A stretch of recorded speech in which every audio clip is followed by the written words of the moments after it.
Hello student, welcome to my YouTube channel Rohit academy. Student, आज हम इस वीडियो में आप लोगों को बताएंगे कक्षा 12 का ये आप लोगों का सब्जेक्ट है जीव विज्ञान, यानी कि क्लास 12 का आप लोगों का सब्जेक्ट है बायोलॉजी। ठीक है, आप लोगों का यहाँ पर सत्र भले ही आप लोगों का 2023-24-25 लिखा है, लेकिन ये आप लोगों का जो है मतलब जो आप लोगों का ये मॉडल पेपर है 2025 का, यानी कि 2025 का आप लोगों का खुद ये बोर्ड ऑफिशियल जारी हुआ। आप लोग को इसका संपूर्ण हल के साथ जो ये आप लोग 70 में 70 नंबर देख रहे हैं ना, ये आप लोगों का सभी क्वेश्चन का आंसर इस वीडियो में बताया जाएगा एंड आप लोग को समझाया जाएगा। आप लोग को जानकारी के लिए बता दूं कि बाबू आप लोगों का 3 मार्च से आप लोग का पेपर है किसका, बायोलॉजी का। ठीक है, और यह 3 मार्च को यहीं से आप लोग को सभी क्वेश्चन पूछे जाएंगे। एक एक क्वेश्चन का आप लोग को निचोड़ तरीके से इसका फुल सोल्यूशन के साथ इस वीडियो में बताएंगे ना, आप लोग को समझाएंगे। बस आप लोग वीडियो के अंत तक बने रहिएगा बाबू, अच्छे तरीके से समझिएगा। चलिए बिना देरी के शुरू करते हैं, अपने क्वेश्चन पर आते हैं। आप लोग को समय दिया जाएगा 3 घंटा 15 मिनट दिया जाएगा। ठीक है, ये बोर्ड एग्जाम में भी ऐसा दिया जाएगा और ये आप लोगों का बिल्कुल वायरल पेपर है, मॉडल पेपर। इसको अच्छे तरीके से आप लोग समझ लीजिए और तैयार कर लीजिए। देखिए, चले बिना देरी को अपने क्वेश्चन पर आते हैं।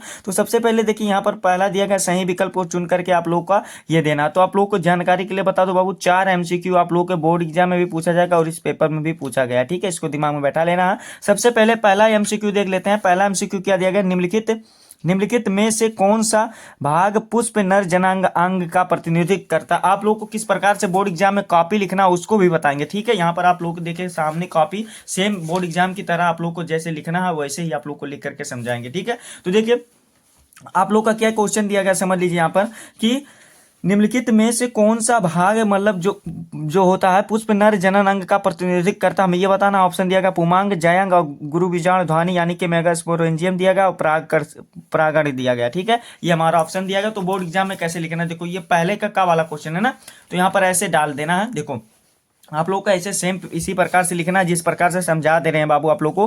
देखो प्रश्नोत्तर संख्या पहला है तो पहला आप लोग लिखिएगा और पहला का यहाँ पर लिखिएगा। पहला का ये पुमांग हो जाएगा, यानी कि इसका कौन सा राइट आंसर हो, पहला वाला ऑप्शन हमारा राइट हो जाएगा। यानी कि कौन सा सही आंसर हो जाएगा, देखिए इसमें भी आप लोग को टिक करके बता दे रहे हैं। देखिए ये पुमांग वाला हमारा राइट आंसर हो जाएगा। ठीक है, तो ये वाला आप लोग का कंप्लीट हो गया। ठीक, दूसरा क्वेश्चन आप लोग का देखिए क्या दिया गया है। मनुष्य में संतान का लिंग निर्धारण होता है, यानी कि जो मनुष्य होता है उसमें संतान का लिंग निर्धारण कैसे होता है, हमें ये बताना। तो पिता के गुणसूत्र से होता है, इसको कैसे लिखना है, तो देखिए यहाँ पर इसको ऐसे लिख देना है। कैसे लिख देना है, यहाँ पर देखिए पिता के लिंग गुणसूत्र से लिखना है, यानी कि हमारा कौन सा इसका राइट आंसर हो जाएगा, ये वाला ऑप्शन सही हो जाएगा। ठीक है, यही वाला ऑप्शन हमारा लॉक कर देंगे, यही राइट आंसर है पिता के गुणसूत्र से, यानी कि चौथा वाला ऑप्शन हमारा खा वाला ऑप्शन का सही हो जाएगा। फिर अगला क्वेश्चन देखिए क्या दिया गया है यहाँ पर, ये वाला भी क्वेश्चन समझ लेते हैं। दिया गया मनुष्य, ये वाला कंप्लीट हो गया ना। फिर गा वाला क्वेश्चन देगा, जेनेटिक इंजीनियरिंग का उपयोग होता है, यानी कि जेनेटिक इंजीनियरिंग का उपयोग कहाँ पर होता है हमें ये बताना। तो इसका क्या हो जाएगा, चिकित्सा में भी होता है, एग्रीकल्चर में भी होता है, यानी कि आप लोगों का इसमें भी होता है, यानी कि मेडिसिन में भी प्रयोग किया जाता है, हॉस्पिटल में भी प्रयोग किया जाता है और एग्रीकल्चर यानी कि कृषि में भी प्रयोग किया जाता है। तो हमारा इन दोनों में होता है, यानी कि ये तीसरा वाला ऑप्शन लॉक कर देंगे। तो आप लोग को क्या करना है यहाँ पर समझिएगा कि ये वाला हमारा ऑप्शन देखिए इस प्रकार से लिख देना, इन दोनों में लिखा गया ना, तो इन दोनों में इसका इस प्रकार से जिस प्रकार से बता रहे हैं ना बाबू, ऐसे आप लोग को 3 मार्च को बोर्ड पेपर में कॉपी लिखना है, जिस प्रकार से हम आप लोग को अच्छे तरीके से समझा दे रहे हैं। ठीक है, तो ये वाला भी आप लोग का 1 नंबर कंप्लीट हो जाएगा। फिर अगला क्वेश्चन दिया गया क्या समझिएगा, अगला क्वेश्चन हमारा दिया गया है कि निम्न में, यानी कि निम्न में से किसे भारत में जैव विविधता का तप्त स्थल समझा जाता है, यानी कि तप्त स्थल किसे के समझा जाता है हमें यह बताना है। तो इसका जो राइट आंसर हो जाएगा पश्चिमी घाट है। क्या है, ये तीसरा वाला ऑप्शन राइट है। तो इसको कैसे आंसर में लिखना है, यहाँ पर देख लीजिए बाबू, ये वाला ऑप्शन हमारा राइट है। तो इसको आप लोगों का इसी प्रकार से ये टिक कर देना है और आप लोग को इसी प्रकार से हो जाएगा। तो यहाँ पर आप लोग का 4 एमसीक्यू पूछा गया था और 4 नंबर भी आप लोग का कंप्लीट हो गया, यानी कि 4 नंबर भी आप लोग का यहाँ पर कंप्लीट हो गया। फिर अगले क्वेश्चन पर आते हैं। आप लोग को देखिए सभी क्वेश्चन का आंसर बताएंगे। आप लोग यहाँ पर देखिए सभी को लिख करके लाया हूँ, आंसर लिख करके आप लोग को अच्छे तरीके से उसको प्रिपेयर तरीके से आप लोग को तैयार करा देंगे। ठीक है, प्रिपेयर करा देंगे। ठीक, देखो बाबू अगला क्वेश्चन देख लेते हैं क्या दिया गया। अति लघु उत्तरीय क्वेश्चन दिया गया, यानी कि शॉर्ट आंसर टाइप क्वेश्चन दिया गया, जो कि 1-1 नंबर का प्रत्येक क्वेश्चन है।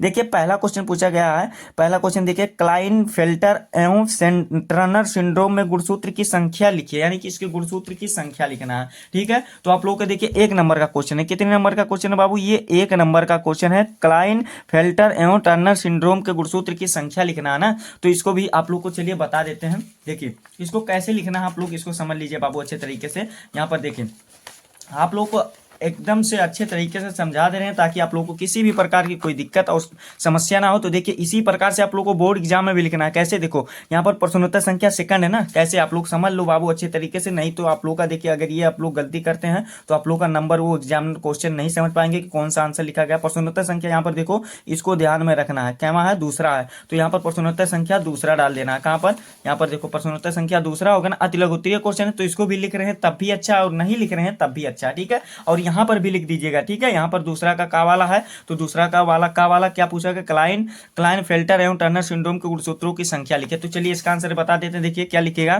कि क्लाइन फेल्टर में गुणसूत्रों की संख्या कितनी होती है बाबू, 47 होती है। कितनी होती है, 47 होती है। और टर्नर सिंड्रोम में गुणसूत्रों की संख्या कितनी होती है, 46 होती है। यानी कि ये हमारा लिख करके दोनों कंप्लीट हो गया। कितना होता है देखो, क्लाइन फेल्टर में कितना होता है, 47 होता है, यानी कि 47 होता है और इसमें 45 होता है टर्नर सिंड्रोम में, ठीक है। ये आप लोग का एक नंबर लिख करके वेल कंप्लीट हो गया। फिर चलिए अगला क्वेश्चन देख लेते हैं। अगला क्वेश्चन क्या कह रहा है समझिएगा। दूसरा क्वेश्चन कहा है कि नर जर्म कोशिकाएं किस विभाजन द्वारा शुक्राणुओं का निर्माण करती है। तो ये जो होता है किस अर्धसूत्री विभाजन द्वारा होता है। इसका आंसर कैसे लिखना है कि नर्म जर्म कोशिकाएं अर्धसूत्री विभाजन द्वारा शुक्राणुओं का निर्माण करती है। एक नंबर ये वाला भी लिख करके कंप्लीट हो गया बाबू। फिर अगला क्वेश्चन देख लेते हैं। देखो ये वाला एक नंबर कंप्लीट हो गया ना। फिर अगला क्वेश्चन देखिए क्या दिया गया, परागकण मात्र कोशिका में गुणसूत्रों की संख्या क्या होती है, हमें ये बताना। तो इसका आंसर लिखिएगा क्या, देखिए यहाँ पर समझ लीजिए अच्छे तरीके से। दूसरा का गा वाला ना, तो दूसरा का गा वाला में लिखिएगा परागकण मृत कोशिकाओं की गुणसूत्रों की संख्या कितनी होती है, 2n होती है, यानी कि द्विगुणित होती है। क्या होती है, द्विगुणित होती है, ठीक है, डुप्लाइड होती है, ठीक है। और फिर अगला देखिए क्वेश्चन क्या दिया गया है। क्वेश्चन का सभी आंसर बताएंगे बाबू आप लोग को अच्छे तरीके से। एक नंबर ये वाला भी कंप्लीट हो गया। फिर अगला क्वेश्चन देख लेते हैं। अगला क्वेश्चन हमारा दिया गया, उस एंजाइम का नाम लिखिए जो डीएनए के अणुओं को खंडों को तोड़ता है, यानी कि क्या करता है, खंडित करता है, यानी कि तोड़ने का काम करता है। एक नंबर का ये वाला भी क्वेश्चन पूछा गया है। यहाँ पर देख सकते हैं एक ही नंबर का ये क्वेश्चन है। मोस्ट इंपॉर्टेंट जितना भी क्वेश्चन बता रहे हैं ना, ये बोर्ड एग्जाम के लिए भी इंपॉर्टेंट, ठीक है। तो इसका आंसर क्या लिखेगा, उस एंजाइम का नाम प्रतिबंधन एंडोन्यूक्लियोज एंजाइम है जो डीएनए यानी कि डीएनए अणुओं को खंडों में तोड़ देता है। इस प्रकार से आप लोगों का एक नंबर ये वाला लिख करके भी कंप्लीट हो गया। फिर अगला क्वेश्चन देख लेते हैं। अगला क्वेश्चन दूसरा वाला देखिए क्या दिया गया, उसको भी समझ लीजिए। यानी कि अगला जो क्वेश्चन अड़ा वाला यानी कि 5 वाला क्वेश्चन देगा, समष्टि में परिकल्पित पिरामिड किस प्रकार के होते हैं, हमें ये बताना है। ये भी 2 नंबर का क्वेश्चन है। तो इसका आंसर लिख दीजिएगा क्या, देखिए समष्टि में परकलित पिरामिड 2 तरह के होते हैं। पहला जो होता है क्या क्या होता है, एक परिस्थितिकी क्या होता है, एक परिस्थितिक पिरामिड होता है, एक आयु पिरामिड होता है, यानी कि एक पोजीशन के स्थिति पर होता है, एक एज यानी कि ईयर के मतलब होता है पिरामिड, ठीक है। ये आप लोगों का लिख करके एक नंबर ये वाला भी कंप्लीट हो गया। तो हमारा यहाँ से आप लोगों का अति लघु उत्तरीय क्वेश्चन जो था बाबू ये हमारा कंप्लीट हो गया, यानी कि अति लघु उत्तरीय 5 नंबर आप लोग का यहाँ पर कंप्लीट हो गया, ठीक है। आप लोग का अगला क्वेश्चन चलिए देख लेते हैं। अगला क्वेश्चन हमारा यहाँ पर समझिएगा, जिस प्रकार से आप लोग को पैटर्न बता रहे हैं इसी प्रकार से आप लोग को बोर्ड एग्जाम में भी पूछा जाएगा इसी पैटर्न के आधार पर। अगला क्वेश्चन तीसरा दिया गया है, लघु उत्तरीय प्रश्न फर्स्ट है, यानी कि इसमें आप लोग का लघु उत्तरीय को जो फर्स्ट रहेगा वो 2 नंबर का रहेगा और जो सेकंड रहेगा वो 3 नंबर का रहेगा, ठीक है। तो आप लोग का लघु उत्तरीय फर्स्ट जो दिया गया, इसमें पहला क्वेश्चन देख लेते हैं। पक्षियों में लिंग निर्धारण को स्पष्ट कीजिए, यानी कि पक्षियों में लिंग निर्धारण किस प्रकार से होता है हमें स्पष्ट तरीके से बताना है। ये भी आप लोग का 2 नंबर का क्वेश्चन है। तो देखिए इसका भी आंसर आप लोग को चलिए बता देते हैं। देखिए इसका आंसर कैसे लिखना है आप लोग समझ लीजिए और अच्छे तरीके से इसको तैयार कर लीजिएगा। देखिए ये आप लोग को ऐसे लिखना है, यहाँ पर समझिएगा। यहाँ पर पक्षियों का देखिए क्या होता है, प्रश्नोत्तर संख्या तीसरा है, लघु उत्तरीय प्रश्न फर्स्ट है। ये आप लोग का तीसरा का वाला, इसमें लिखिएगा क्या कि ZW और क्या होता है ZZ गुणसूत्रों द्वारा लिंग निर्धारण, हेडिंग बना लीजिएगा, यानी कि इसी के द्वारा पक्षियों में होता है। इसमें क्या लिखिएगा कि नर में यानी कि जो नर होता है इसमें समरूपी लिंग गुणसूत्र होते हैं जिन्हें ZZ से निरूपित किया जाता है और इसमें समयुग्मक उत्पन्न होते हैं और इसके विपरीत मादा में 2 विषम रूपी लिंग गुणसूत्र पाए जाते हैं जिन्हें क्या कहते हैं ZW से प्रदर्शित किया जाता है और इनमें विषम युग्मक उत्पन्न होते हैं और इसीलिए मादा 2 प्रकार के अंडाणु उत्पन्न करते हैं जिनमें Z या W गुणसूत्र होते हैं, ठीक है। ये हो जाएगा। फिर नर में शुक्राणु समान प्रकार के होते हैं, अतः इन जीवों में लिंग निर्धारण मादा के W यानी कि जो W होता है गुणसूत्रों के द्वारा होता है। इस प्रकार से आप लोग यहाँ पर स्ट्रक्चर भी बना सकते हैं। ZW ये मादा होता है और Z या जो नर होता है ये पक्षियों की बात कर रहा है, ठीक है। और यहाँ पर आप लोग का ZZ यानी कि क्या बन जाएगा बाबू, नर बन जाएगा। यहाँ पर 2 नर बनेगा और 2 मादा बन जाएगा। इस प्रकार से हमारा लिख करके 2 नंबर कंप्लीट हो जाएगा, ठीक है। चलिए अगला क्वेश्चन देख लेते हैं। अगला क्वेश्चन दूसरा जो कहा है इसको भी समझ लेते हैं। दूसरा क्वेश्चन कहा है वाटसन तथा क्रिक द्वारा, यानी कि वाटसन तथा क्रिक द्वारा प्रस्तुत डीएनए के द्विकुंडलित मॉडल को सशक्त नामांकित चित्र बनाइए। 2 नंबर का ये वाला भी क्वेश्चन है। तो चलिए आंसर इसका भी आप लोग को समझा देते हैं एंड आप लोग को बता देते हैं। तो यहाँ पर देखिए ये डीएनए का आप लोगों का सचित्र है, इसको आप लोग अच्छे तरीके से समझ लीजिएगा। यहाँ पर देखिए डायग्राम आप लोग का यहाँ पर सामने आप लोग को यहाँ पर प्रकट है, यानी कि आप लोग को दिखाई दे रहा है। इस प्रकार से आप लोग को डीएनए को तैयार कर लेना बाबू। 2 नंबर ये भी देकर जाता है, ठीक है, सिर्फ बनाने के लिए कर रहा है, यानी कि यहाँ पर आप लोग इसको देख सकते हैं और सभी आप लोग को दर्शाया गया है। 80 है यानी कि ट्राईफास्फेट है और एडेनोसिन ट्राईफास्फेट है, एडेनोसिन ट्राईफास्फेट है, यहाँ पर आप लोग देख सकते हैं। इस प्रकार से आप लोग को इसको लिख देना है। 5 रेशियो आप लोग का ये लिख देना है, यानी कि -3 लिख देना है। आप लोग का ये 2 नंबर कंप्लीट हो जाएगा और यहाँ पर अच्छे तरीके से इसको सभी तैयार हो जाएगा, यानी कि इसमें भी आप लोग का 2 नंबर कंप्लीट हो जाएगा। इसी प्रकार से आप लोग को लिखना है, ठीक है। ये 2 नंबर कंप्लीट होगा ना बाबू। फिर चलिए अगला क्वेश्चन देख लेते हैं। अगला क्वेश्चन क्या कहा है इसको भी समझ लीजिए। देखिए अगला क्वेश्चन कहा है यहाँ पर कि क्या कहा है कि प्रतिरक्षा क्या है, यानी कि प्रतिरक्षा क्या है हमें ये बताना है। 2 नंबर के ये वाला भी क्वेश्चन है। तो चलिए इसका भी आंसर आप लोग को समझा देते हैं। प्रतिरक्षा की बात कर रहा ना, तो चलिए इसका भी आंसर आप लोग को बता देते हैं। देखिए इसका आंसर लिखिएगा क्या, देखिए समझिएगा। इसका आंसर लिखिएगा कि सामान्य भाषा में किसी प्राणी के शरीर द्वारा किसी रोग विशेष को रोगजनक के प्रति रोग उत्पन्न करने वाले प्रतिरोध करने की शक्ति को प्रतिरोधकता क्षमता या प्रतिरक्षा कहते हैं। इस प्रकार से आप लोग का 2 नंबर लिख करके कंप्लीट होगा बस। और आप लोग को इतना नहीं, ज्यादा नहीं लिखना है। 2 ही नंबर पूछा है तो इतना ही आप लोग का पर्याप्त है, ठीक। फिर अगला क्वेश्चन चलिए देख लेते हैं।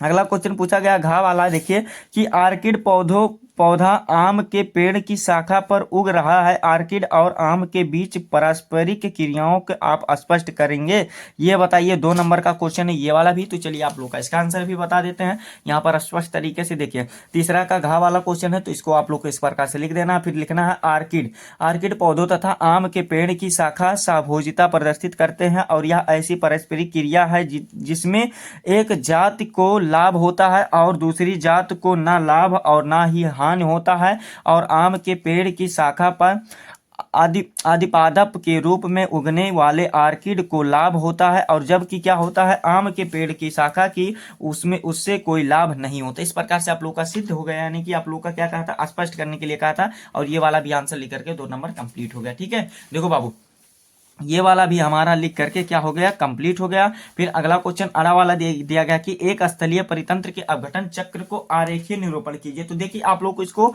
स्वयं से करना है। क्या करना, अगर आप लोग ये उतना इंपॉर्टेंट है नहीं तो इसको सेल्फ है, अगर आप लोग को इच्छा होगा तो कर लीजिएगा। देखिए जो इंपॉर्टेंट है उसको भी बता दे रहे हैं आप लोग को, सभी वैसे आंसर बताएंगे। लेकिन वो देखिए आप लोग कोई भी कॉपी उठा करके, कोई भी एग्जाम कॉपी पेपर आप लोग उठा कर देखेंगे, ये क्वेश्चन बहुत ही कम ही बार पूछा ही नहीं जाता, ठीक है। तो आप लोग को इसको हम ये वाला आंसर नहीं बताएंगे, ठीक है। आप लोग को इच्छा होगा आप लोग तैयार कर लीजिएगा, वो आपके ऊपर डिपेंड करता है। तो 2 नंबर ये वाला भी कंप्लीट हो जाएगा। फिर अगला क्वेश्चन देख लेते हैं। अगला क्वेश्चन देखिए क्या दिया गया बाबू, यहाँ पर आप लोग का 4 वाला क्वेश्चन दिया गया। क्या समझिएगा कि लघु उत्तरीय सेकंड दिया गया, यानी कि आप लोग का कितना नंबर का रहेगा, 3 नंबर का प्रत्येक क्वेश्चन का आंसर राइट देने पर मिलेगा। जिसमें से का वाला क्वेश्चन पूछा गया है कि लघु बीजाणुधानी यानी कि माइक्रोस्पोरेंजियम तथा मेगा स्पोरेंजियम यानी कि गुरु बीजाणुधानी के बीच कोई 3 अंतर लिखिए। यहाँ पर समझने वाली बात है, 3 नंबर का है तो 3 पॉइंट लिखना है, 3 अंतर स्पष्ट करना है और आप लोग को 3 नंबर यहाँ पर दिया जाएगा। तो चलिए आप लोग का इसका भी आंसर आप लोग के सामने बता देते हैं, आप लोग को समझा देते हैं अच्छे तरीके से।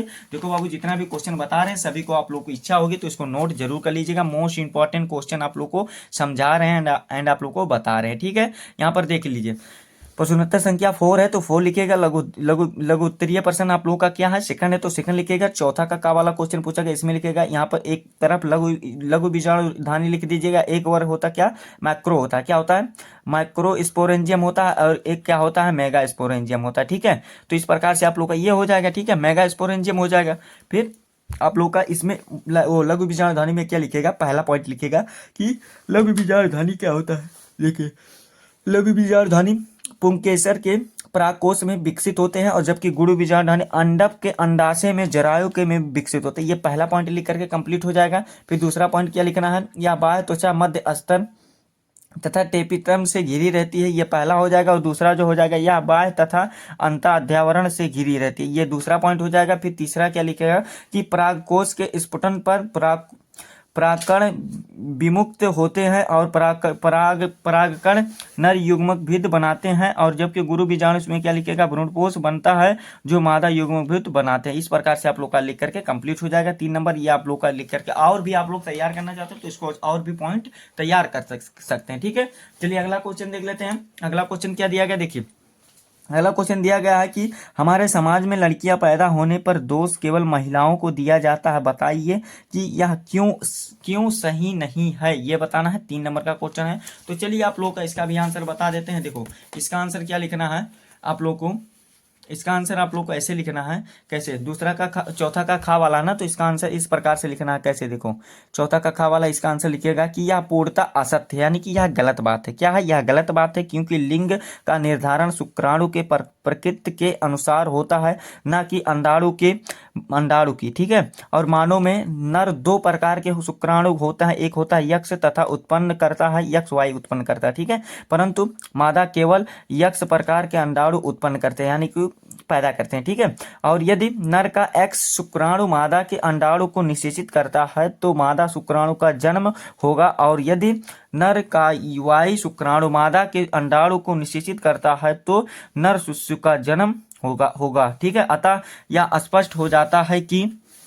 लड़कियों को जन्म देने में महिलाओं का कोई दोष नहीं है। इस प्रकार से आप लोग का 3 नंबर इसमें भी लिख करके कंप्लीट होगा। स्पष्ट ऐसे ही करना था आप लोग का, ये कंप्लीट हो गया। फिर अगला क्वेश्चन यहाँ पर देखिए क्या दिया गया। अगला क्वेश्चन हमारा दिया गया है गा वाला की एक संकर क्रॉस का उदाहरण लेते हुए मेंडल के प्रभावता का नियम की व्याख्या कीजिए। 3 नंबर का क्वेश्चन ये दिया गया है, यानी कि आप लोग को क्या दिया गया, एक उदाहरण लिखना है, एक प्रभावता का नियम लिखना है, तब आप लोग को दिया जाएगा। उदाहरण के लिए 1 नंबर दिया जा रहा है और 2 नंबर इसके लिए दिया जा रहा है प्रभावता का नियम लिखने के लिए। तो चलिए इसका भी आंसर आप लोग को समझा देते हैं एंड आप लोग को बता देते हैं। देखिए समझिएगा, यहाँ पर चौथा का गा वाला है कि एक संकर क्रॉस का उदाहरण लंबे पौधे यानी कि कैपिटल टी और है अप्रभावी बौने पौधे स्मॉल टी है। ये आप लोग का एग्जाम्पल होगा। क्या होगा, ये आप लोग का एग्जाम्पल होगा, यानी कि ये आप लोग का यहाँ तक 1 नंबर कंप्लीट होगा। ठीक है, मेंडल के प्रभावता का नियम आप लोग इसको समझ लीजिए। क्या, मेंडल के प्रभावता का नियम हेडिंग बना लीजिएगा। आप लोग इसमें क्या लिखना है कि जब एक जोड़ी अलग अलग उपलक्षणों वाले जीवों के बीच क्या होता है, संकरण कराया जाता है, तो उसके बीच क्या होता है, देखिए संकरण कराया जाएगा तो उसके बाद आप लोग समझिएगा क्या होगा कि संकरण कराने के बाद यहाँ पर समझिएगा, संकरण कराया जाता है तो प्रथम पीढ़ी में केवल प्रभावी लक्षण दिखाई देते हैं और इसे ही प्रभावता का नियम कहते हैं। ये आप लोग का लिख करके कितना, देखो अभी आप लोग का इसका कंप्लीट नहीं हुआ 2 नंबर आप लोग का कंप्लीट कब होगा, जब ये आप लोग स्ट्रक्चर यानी कि आप लोग ये डायग्राम बनाएंगे, थोड़ा बहुत ये जो है इसका संरचना बनाएंगे तब होगा। देखो शुद्ध लंबा क्या होता है, कैपिटल टी होता है, शुद्ध मौनक स्मॉल टी होता है, ये जनक होता है। तो यहाँ पर आप लोग का एक दे देगा तो युग्मक का निर्माण हो जाएगा, इसके बीच ये आप लोग का ये कैपिटल टी निकल जाए, इसके बीच संकरण कराएंगे तो यहाँ पर प्रथम पीढ़ी यानी कि F1 पीढ़ी में क्या हो जाएगा, टी कैपिटल टी और स्मॉल टी संकरण लंबा होगा। इस प्रकार से आप लोग का लिख करके 2 नंबर ये वाला भी लिख करके कंप्लीट हो गया। ठीक है, चलिए अगले क्वेश्चन की ओर बढ़ते हैं। अगला क्वेश्चन हमारा क्या दिया गया समझिएगा, यहाँ पर गा वाला क्वेश्चन दिया गया है कि डीएनए कुंडलीन की कौन सी विशेषता ने वाटसन व क्रिक ने डीएनए प्रतिकृति को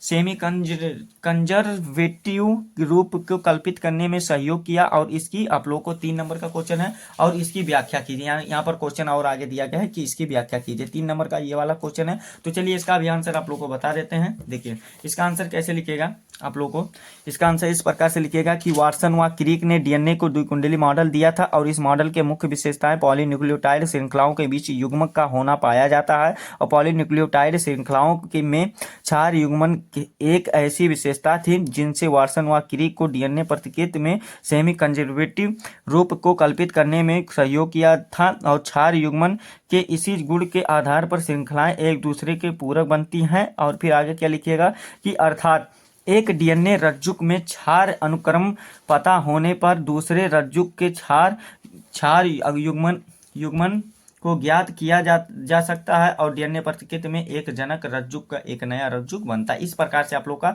3 नंबर लिख करके वेल कंप्लीट ये वाला भी हो जाएगा। बस इतना ही लिखना, आगे कुछ नहीं लिखना है बाबू। फिर चलिए अगला क्वेश्चन देख लेते हैं और अगला क्वेश्चन का आंसर आप लोग को समझा देते हैं, आप लोग को बता देते हैं। देखिए यहाँ पर समझिएगा क्या, यहाँ पर दिया गया है पांचवा का वाला क्वेश्चन यहाँ से स्टार्ट होता है, जिसमें से दिया गया है कि मलेरिया परजीवी यानी कि मलेरिया जो होता है परजीवी के जीवन चक्र का सचित्र एवं नामांकित चित्र बनाइए। तो देखिए बाबू, ये आप लोग का 3 नंबर का क्वेश्चन है। तो नामांकित चित्र आप लोग का ये वाला पूछता नहीं, आप लोग को देखिए एग्जाम में क्या पूछता है, बोर्ड एग्जाम में मलेरिया का आप लोग का संक्रमण कैसे होता है, रोकथाम क्या होता है, लक्षण क्या क्या होते हैं, आप लोग का यही सब पूछा जाता है। लेकिन आप लोग का यहाँ पर ये पूछ लिया गया, तो इस क्वेश्चन का आंसर हम आप लोग को नहीं बताएंगे। क्यों नहीं बताएंगे? ये आप लोग कोई भी एग्जाम आप लोग पेपर उठा कर देखें उसमें नहीं पूछा जाता है, ठीक है। यानी कि एग्जाम पेपर उठा कर देखें उसमें नहीं पूछा जाता है, ठीक है। ये आप लोग का जो इंपॉर्टेंट है वही बता रहे हैं बाबू, ठीक है। जो आप लोग का फालतू का चीज हाँ पूछा जाता है, 1-2 पेपर उठाएंगे ना, जब 10 साल का पेपर उठाएंगे तो 1-2 पेपर में देखने को ये क्वेश्चन मिल जाएगा, और वैसे तो हमको लग रहा है कि नहीं मिलेगा। तो आप लोग को इसको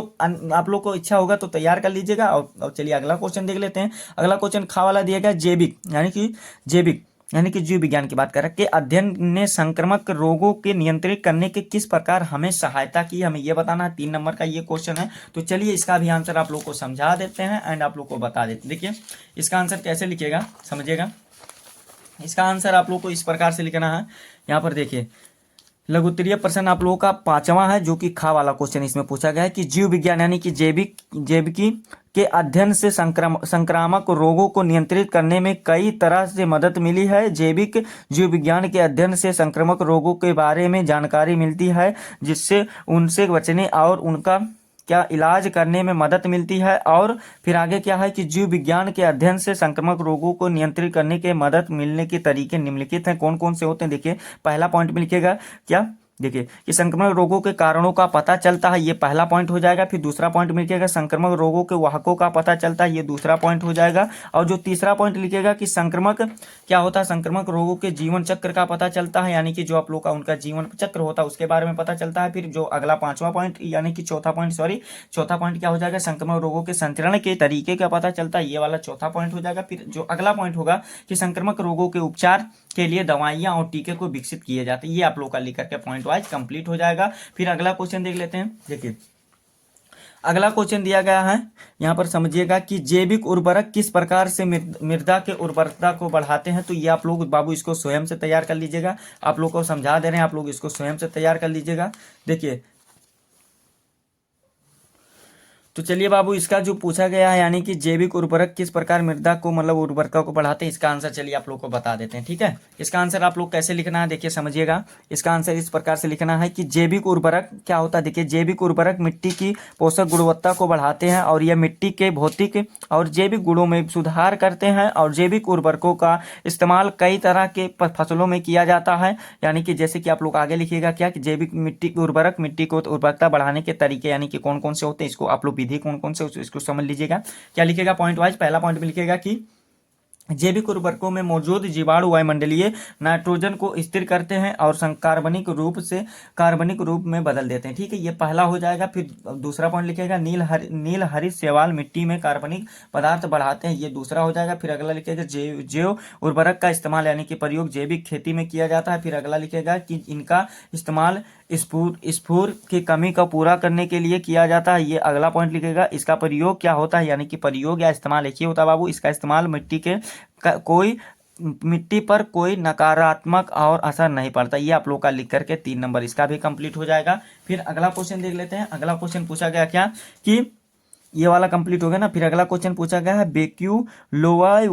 वायरेसिस क्या है, यानी कि ये हमें बताना है ये क्या होता है, हमें ये बताना 3 नंबर का क्वेश्चन है। तो चलिए इसका भी आंसर आप लोग को बता देते हैं क्या होता है। देखिए इसका आंसर आप लोग लिखिएगा, क्या लिखिएगा समझ लीजिए आप लोग तब लिखिएगा।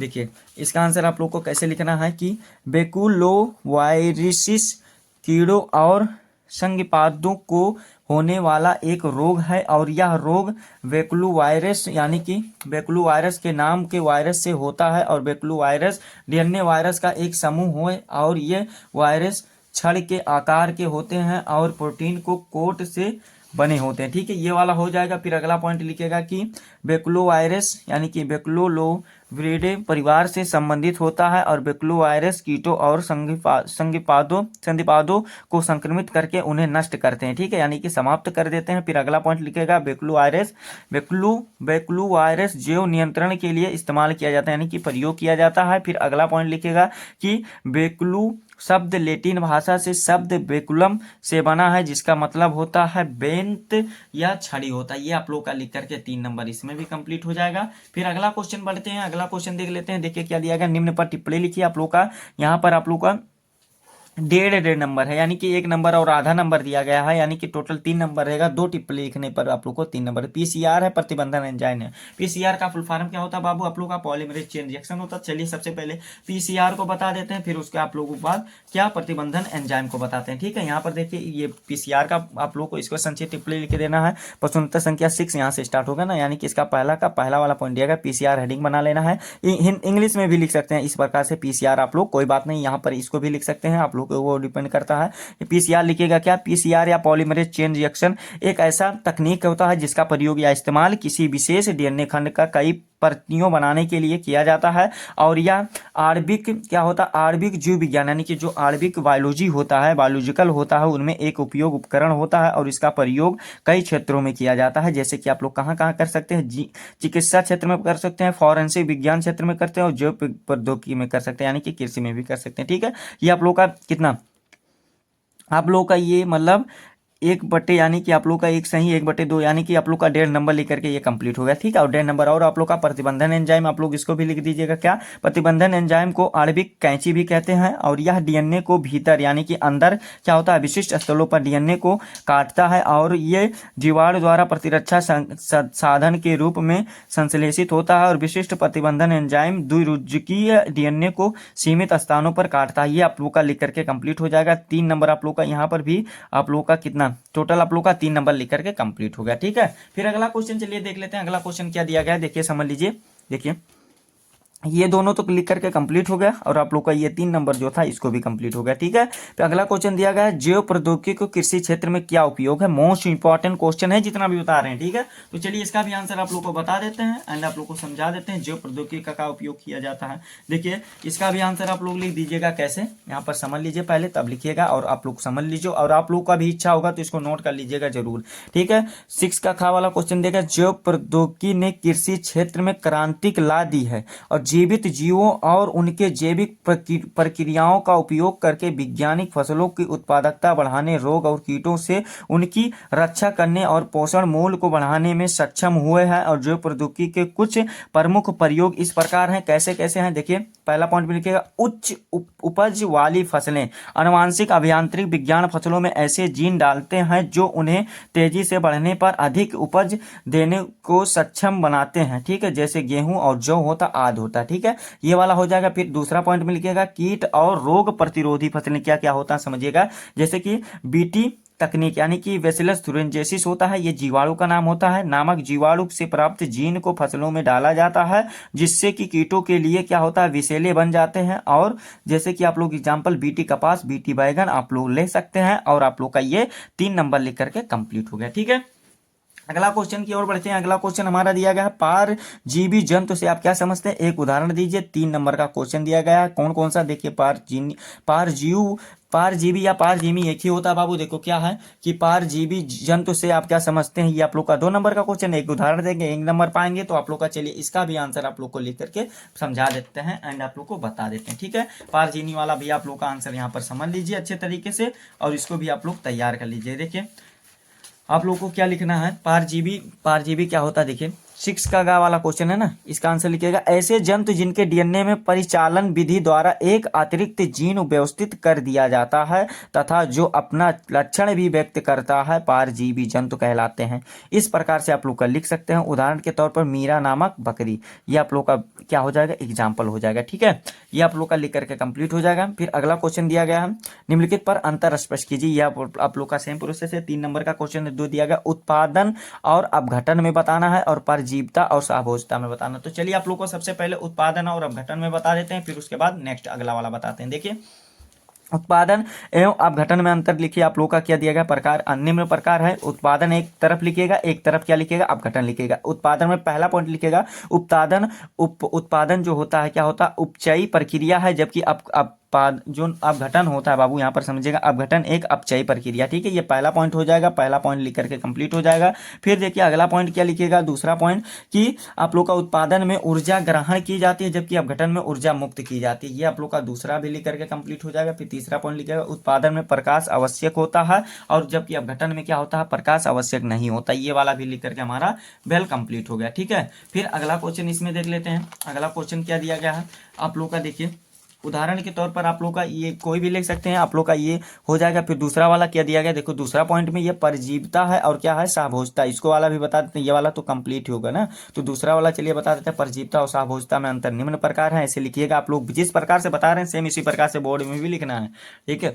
परजीवता एक तरफ लिखिएगा, एक तरफ साभोजता लिखिएगा। परजीवता में क्या लिखिएगा, इसमें एक जीव दूसरे जीव पर निर्भर रहते, ये पहला पॉइंट हो जाएगा। और इसमें जो पहला पॉइंट लिखिएगा, इसमें एक जीव दूसरे जीव पर निर्भर नहीं रहते हैं, यानी कि ये डिपेंड नहीं रहते, ये डिपेंड रहते हैं, ठीक है।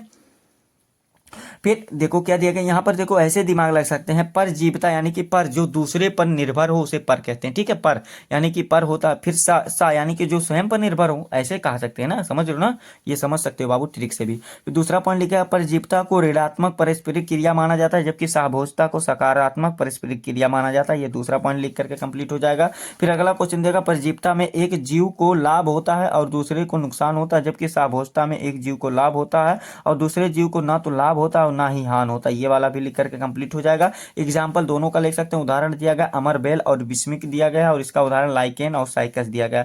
ये वाला भी आप लोग का 3 नंबर लिख करके बेल कंप्लीट हो जाएगा। फिर अगला क्वेश्चन देख लेते हैं।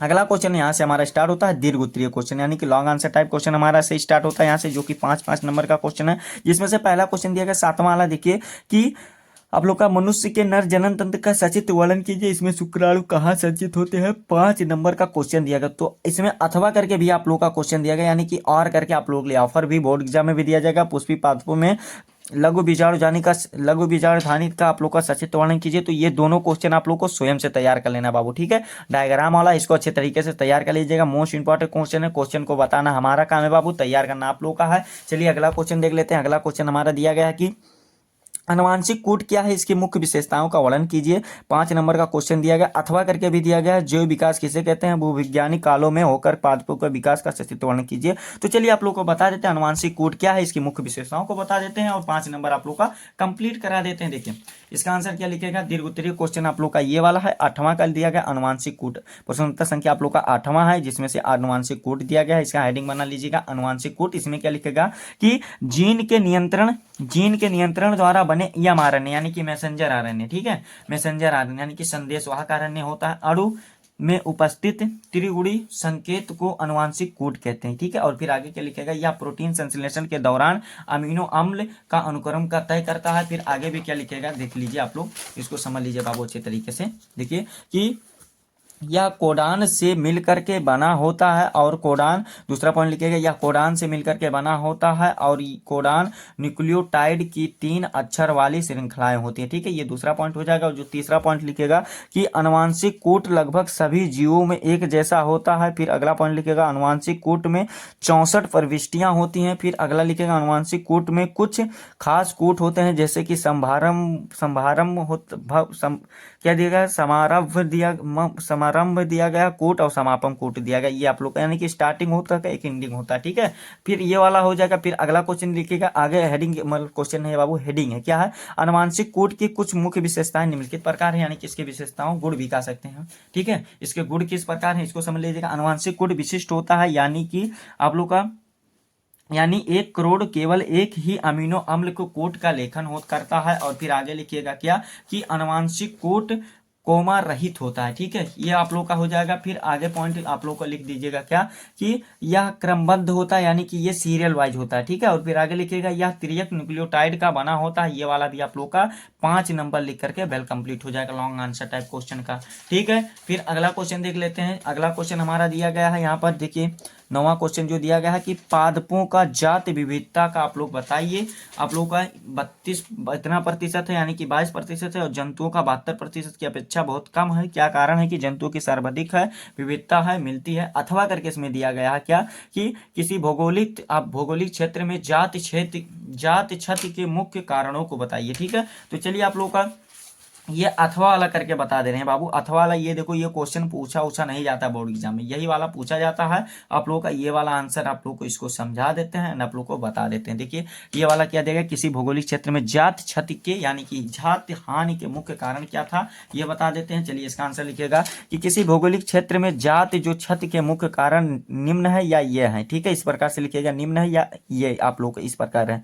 ठीक है, इसका क्या लिखेगा, वास स्थल की कमी होता है, फिर शिकार प्रदूषण होता है, फिर विदेशी प्रजातियां होती हैं, फिर आप लोग का प्राकृतिक आपदाएं होती हैं, चरम जलवायु होता है। ठीक है, और इसका आंसर फिर आगे के लिखा है, इन कारणों में वन्य जीवों की संख्या कम होती है और जैव विविधता में कमी आती है। ठीक है, और फिर आगे क्या आप लोग को हेडिंग बनाना है, आगे भी आप लोग देख लीजिए कि जातियों के विलोपन के कुछ और कारण इस प्रकार है, यानी कि इस प्रकार है। आप लोग इसको भी समझा देते हैं, तभी तो आप लोग का 5 नंबर कंप्लीट होगा बाबू। देखो आप लोग को इसको बता देते हैं, इस प्रकार है या निम्न प्रकार है। वनों की कटाई भी की जाती है तब होता है। ठीक है, भौगोलिक क्षेत्रों में जाति की क्षति होती है यानी कि हानि होती है। फिर उद्योगों की स्थापना यानी कि उद्योग बनाए जाते हैं, फैक्ट्रियां खोली जाती है तभी होती है। रसायनों और प्रदूषकों का इस्तेमाल किया जाता है। वन्य जीवों के संरक्षण के लिए सरकार की तरफ से कोई प्रतिबंधन ना होना, इस प्रकार से किया जाता है। फिर कृषि के लिए वनों और घास के मैदानों के नष्ट होना ये किया जाता है। फिर अगला दिया गया है, फिर सीवेज और कारखानों को दूषित जल को नदियों और तालाबों का मिलाना होता है, वायु प्रदूषण करना होता है, ये सब होते हैं। ठीक है, तो आप लोग का देखिए ये था, यही आप लोग का था क्या, देखिए आप लोग का ये वाला भी 5 नंबर लिख करके बेल कंप्लीट हो गया। ठीक है, ये इतना ही लिखना है बस, आप लोग को कुछ नहीं करना। तो यही आप लोग का कक्षा 12 का मॉडल पेपर था बायोलॉजी का, जो कि इस वीडियो में कंप्लीट एंड आप लोग को निचोड़ तरीके से बता दिया एंड आप लोग को 70 में 70 नंबर कंप्लीट करा दिया। आप लोग को ये हमारा प्यारा सा लवली सा वीडियो कैसा लगा है कमेंट करके जरूर बताइए। हाँ, अगर आप हमारे चैनल पर नए हो तो बाबू चैनल को सब्सक्राइब कर लीजिएगा, बेल आइकन को दबा दीजिएगा। और इस वीडियो को आप लोग को क्या करना है कि कक्षा 12 का यानी कि आप लोग को क्लास 12 के जितने भी स्टूडेंट हैं उनके पास अधिक से अधिक जरूर शेयर करके पहुंचा दीजिएगा। आप लोग वीडियो को शेयर नहीं करते हो तो सभी स्टूडेंट के पास इस वीडियो को भेज दीजिएगा, ताकि वो भी अपने बायोलॉजी के यानी कि मॉडल पेपर को देख सकें और अपनी प्रिपरेशन को अच्छे तरीके से तैयार कर सकें, यानी कि अपने आप लोग जो मतलब पेपर दिया गया आप लोग को बोर्ड एग्जाम में अच्छा प्रदर्शन कर सके, इसीलिए आप लोग ये वीडियो को शेयर कर दीजिएगा। ठीक है, चलिए हम आप लोगों से मिलते हैं नेक्स्ट वीडियो में नेक्स्ट टॉपिक के साथ। तब तक के लिए जय हिंद, जय भारत, वंदे मातरम।